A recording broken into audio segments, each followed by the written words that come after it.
Another day, another reboot announcement. This is coming exclusively from the Hollywood Reporter. New Starship Troopers movie in the works from District 9 filmmaker Neill Blomkamp. Sony is behind the new adaptation, which is not a remake of Paul Verhoeven's 1997 film, but rather will go back to the 1959 novel as source material. Now, you already know that it's bad when they're announcing that it is not a remake of the 1997 movie, that they're going back and doing a more faithful adaptation of the book. I'm going to get more into that, but let's dive into this announcement. Johnny Rico is coming back to kill some more bugs. What's funny, I almost accidentally said Johnny Ringo from the movie Tombstone. Great movie. Columbia Pictures is plotting a new Starship Troopers movie setting District 9 filmmaker Neill Blomkamp to write and direct an adaptation of the classic sci-fi novel story by Robert A. Heinlein. Blomkamp will also produce the feature alongside Terry Tatchell, his partner and wife, who co-wrote the South African filmmaker's District 9 and 2015 outing Chappie. Published in 1959, Troopers ostensibly told of an interstellar war between Earth and a host of bug-like aliens, and focused on a rise of a military serviceman named Johnny Rico. But the story had other things on its minds, like exploring the strengths of life in a military society, and such ideas as having to perform service in order to have voting rights. That's actually normal in most countries, but anyway, I'm not here to talk about politics. While the book won a Hugo Award for Best Novel and has been quite influential in sci-fi literature, some quarters described the book as fascist. It was the tone that was satirized in the 1997 movie from Paul Verhoeven, director of RoboCop, Total Recall, Basic Instinct, and Showgirls. Verhoeven was over the top in his depiction of the military jingoism and propaganda, fetishized costumes, and highlighted Nazi influences. Rico was played by square-jawed roughneck Casper Van Dien, and the cast included Dina Meyer, Denise Richards, Neil Patrick Harris, and Michael Ironside. While the movie was not initially a success, and some critics accused Verhoeven of putting a positive spin on fascism, the movie has since developed a reappraisal and a cult following. That is largely due to home video, if we're being honest. The exact same thing happened with Tremors, if you remember back in 1990. It released in January of 1990, and Kevin Bacon swore that he killed his career with Tremors because Tremors bombed. Then Tremors released onto home video, and then Tremors became the most rented movie of 1990. So, yes, Starship Troopers was not a hit at the box office at the time, but since it released to home video, that's where it found its audience. Same thing also happened with the Shawshank Redemption. Blomkamp's take is not a remake of the Verhoeven movie, and sources say the goal is to go back to the source material. I've heard this before. Blomkamp most recently directed Gran Turismo for Sony Pictures, a critical and commercial success that grossed over $122 million worldwide. The filmmaker showed his ability to tackle deep themes while balancing human versus aliens conflict with his splashy 2009 feature debut District 9. He has not been able to accomplish that since. The movie was a hit at the box office and earned 4 Oscar nominations, including Best Picture and Best Adapted Screenplay for Blomkamp and Tatchell. Blomkamp followed that up with more sci-fi offerings, including Chappie and Elysium. Elysium was first, Chappie was second. But okay, this I've heard before, is that, oh, don't worry, it's not a remake of the original movie. It's going to go back to the source material. They said the same thing with the remake of Carrie that came out in 2013 starring Chloe Grace Moretz. They defended that remake and said, no, it's not a remake of the movie with Sissy Spacek and John Travolta. It's gonna go back to the original book. And initially people were behind it, like, oh, okay.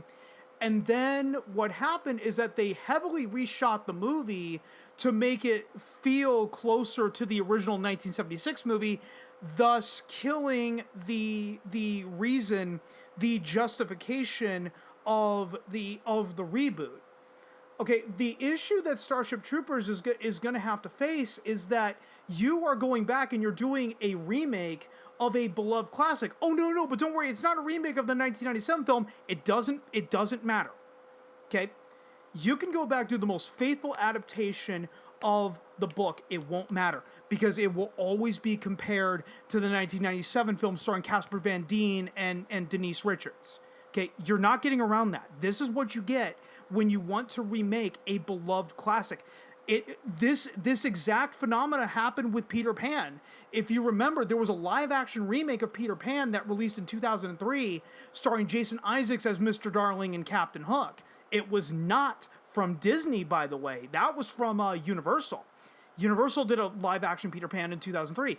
It was arguably the most faithful adaptation of the book, and I'm speaking personally on that because I've actually read the book. I know it originally started as a play, then it was turned into a novel, but I have read the original novel by J.M. Barrie.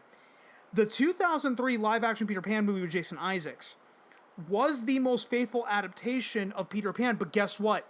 Nobody gave a shit. No one talks about it. They always talk about the original Disney animated movie because that is the one that latched on into the culture. So again, it doesn't matter. You can come out. It can be the most faithful adaptation of Starship Troopers ever made. Won't matter. Because everyone's going to go, why am I watching this? Why am I not just watching the 1997 film that I've watched 100 times at this point? If you want to go back and remake something, you need to remake something that didn't catch on at the time or that didn't catch on later, like in the case of Starship Troopers. Yes, Starship Troopers bombed when it initially released to theaters, but once it released to home video is when it found its audience. Same with Tremors. That's why a remake of Tremors. A remake of Tremors would never work for the same reason. It's because the audience for those movies is built in. If you want to go back and remake something, go back and remake something that had a good idea but was terribly executed for one reason or another. Either you didn't have talented enough people behind the camera, or just the technology of the time basically stopped you from making a more faithful adaptation. But now with current technology, you can go back and you can actually make it work. I will always defend the remake of Charlie and the Chocolate Factory for this reason. The original Willy Wonka and the Chocolate Factory that came out in 1971 was obviously made in the 70s, and they can only make the Chocolate Factory look so good. But by the time you got up into the early to mid 2000s, the technology existed to where you can make the Chocolate Factory look much closer to the illustrations that were in the book. And that is what made Charlie and the Chocolate Factory such a good remake. Is like, okay, here's the original movie. It was a beloved classic on when it released to television, but let's go back. Now that we have this modern technology, we can now make an adaptation look closer to the illustrations in the book. What does what excuse does Starship Troopers have? You know, you can't really argue technology. You can't really argue changing technology, because even the filmmaking technology in the 90s was pretty decent. Again, law of diminishing returns. So what is the purpose of the remake of Starship Troopers? Oh yeah, because it's another IP with name recognition. That's all it is. It's not about going back and doing a faithful adaptation of the book. No, they just want to mine yet another IP for name recognition, and that's all this is, all it ever is, and all it ever will be.